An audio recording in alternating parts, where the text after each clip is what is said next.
మన తెలంగాణలో municipality elections జరగనున్నాయి. ఆల్రెడీ నోటిఫికేషన్ వచ్చింది. ఇక డిస్కషన్లు నడుస్తున్నాయి. ఏ ఏరియాల ఎవరిని నిలబెట్టాలి, ఏ పార్టీ తరపున నిలబెట్టాలి, ఏ ఏరియాకి ఎంత ఖర్చు పెట్టాలి, ఏ వార్డు మన కంట్రోల్లో ఉంటది, ఎవరిని మన హద్దుల్లో పెట్టుకోవాలని ఆల్రెడీ డిస్కషన్ నడుస్తున్నాయి. మనకి మెయిన్ సమస్య ఏం తెలుసా? వాస్తవంగా చెప్పాలంటే పర్సన్ ని చూసేద్దామా అంటే ఆడు పార్టీలో కరెక్ట్ లేడు, పార్టీని చూసేద్దామా అంటే ఆ పార్టీకి ఆ పర్సన్ కరెక్ట్ కాదు, పోనీ ఇండిపెండెంట్ గా వేద్దామా అంటే ఆడు గెలిచినాక ఏదో ఒక పార్టీలకు పోకుండా ఉన్నాడు. ఇప్పుడు అంతే కదా, అరే ఈ పర్సన్ ఉన్నాడు మంచి చేస్తాడు, వీడు బెటర్ ఈయనకి వేద్దాం అనుకుంటే ఆడు పోయి ఒక దిక్కుమాల పార్టీలు ఉన్నాడు.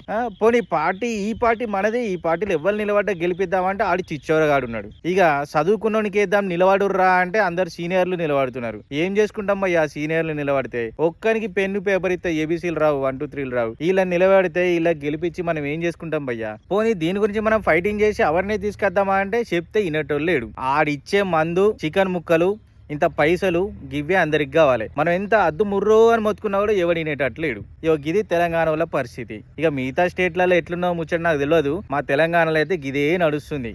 పార్టీ కరెక్ట్ ఉంటే మనిషి కరెక్ట్ లేడు, మనిషి కరెక్ట్ ఉంటే పార్టీ కరెక్ట్ లేదు. ఏదో ఇక వాళ్ళు ముంచగా తప్పది, మనం మునగగా తప్పది.